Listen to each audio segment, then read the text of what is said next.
Hello बच्चों, कैसे हो आप लोग? अच्छे होंगे बेटा। बेटा आज मैं आपके लिए लेकर के आई हूँ महादेवी वर्मा का जीवन परिचय।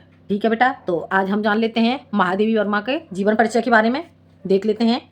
पहले हम इनका जीवन परिचय जानेंगे, उसके बाद साहित्यिक परिचय जानेंगे और उसके बाद इनकी रचनाएं जानेंगे। ठीक है, तो देख लेते हैं जीवन परिचय।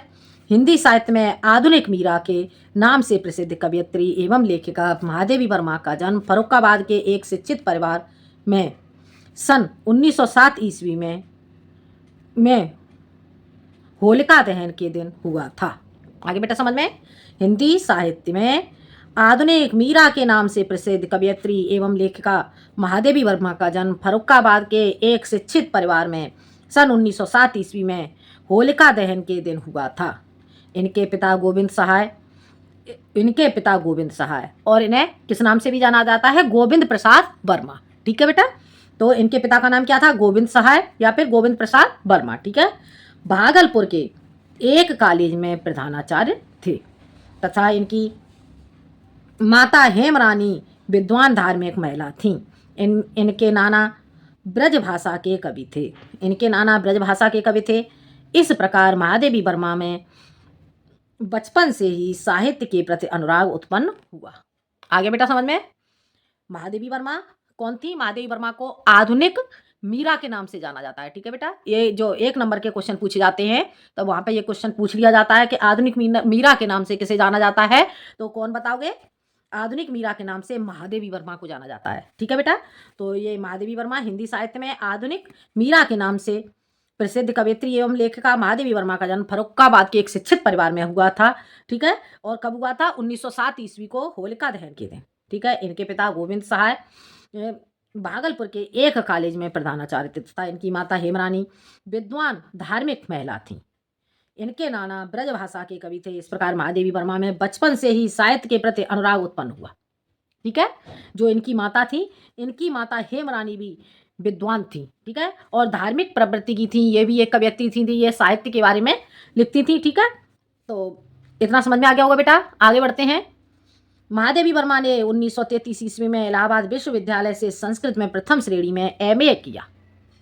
ठीक है बेटा, महादेवी वर्मा ने 1933 ईस्वी में, ठीक है समझ आ रहा है बेटा, महादेवी वर्मा ने 1933 ईस्वी में इलाहाबाद विश्वविद्यालय से संस्कृत में प्रथम श्रेणी में एमए किया और उसी वर्ष महिला विद्यापीठ की प्रयाग में प्रधानाचार्य नियुक्त हुई तथा 11 सितंबर 1987 ईस्वी में अस्वस्थता के कारण इनका देहांत हो गया।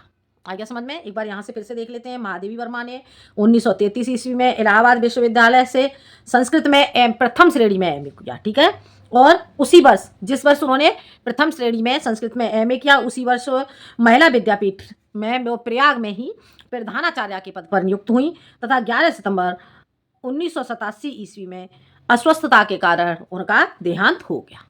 आगे बेटा समझ में। आगे देखते हैं। आगे इनका साहित्यिक परिचय जान लेते हैं। साहित्यिक परिचय।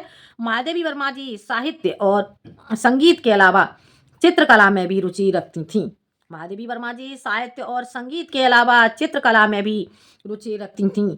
इनकी साहित्यिक साधना के लिए इन्हें शेख सरिया एवं मंगला प्रसाद पुरस्कार से भी सम्मानित किया गया तथा भारत सरकार ने इन्हें पद्म भूषण की उपाधि से अलंकृत किया। महादेवी वर्मा छायावादी कविताओं के लिए अधिक जानी जाती हैं। महादेवी वर्मा कौन थी? महादेवी वर्मा छायावादी युग की कवियत्री थी। ठीक है बेटा, फिर भी इन्होंने गद्य के क्षेत्र में उच्च कोटि के संस्मरण, रेखा चित्र, निबंध एवं आलोचनाएं लिखी। रहस्यवाद और प्रकृतिवाद पर आधारित इनका छायावादी साहित्य हिंदी साहित्य की अमूल्य विरासत के रूप में स्वीकार किया जाता है। हो गया क्लियर बेटा? समझ आ गया? फिर से देख लो इनका साहित्यिक परिचय, एक बार फिर से समझ लो बेटा। महादेवी वर्मा जी साहित्य और संगीत के अलावा, महादेवी वर्मा को साहित्य और संगीत के अलावा चित्रकला में भी रुचि रखती थी। ठीक है, चित्रकला में भी रुचि थी। आगे समझ में। महादेवी वर्मा को साहित्य और संगीत के अलावा चित्रकला में भी रुचि थी। इनकी साहित्यिक साधना के लिए इन्हें शेख सरिया, कौन सा? शेख सरिया और मंगला प्रसाद पुरस्कार प्रदान किया गया। ठीक है, शेखसरिया और मंगला प्रसाद पुरस्कार से ये सम्मानित की गई, ठीक है। तथा भारत सरकार ने इन्हें पद्म भूषण की उपाधि से अलंकृत किया। अलंकृत का अर्थ क्या हो गया बेटा? सुशोभित किया, ठीक है। महादेवी वर्मा छायावादी कविताओं के लिए अधिक जानी जाती हैं।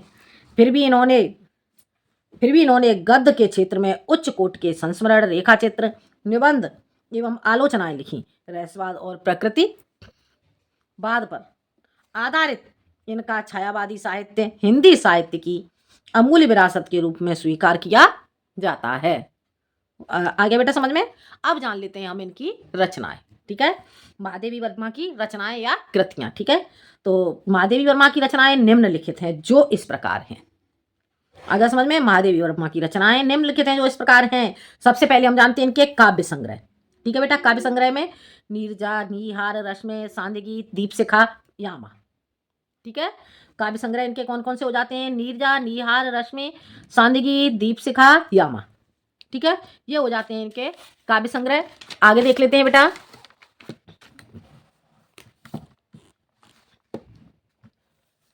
दिखाई दे रहा है बेटा? अब इसके बाद देख लेते हैं बेटा इनके निबंध संग्रह, ठीक है।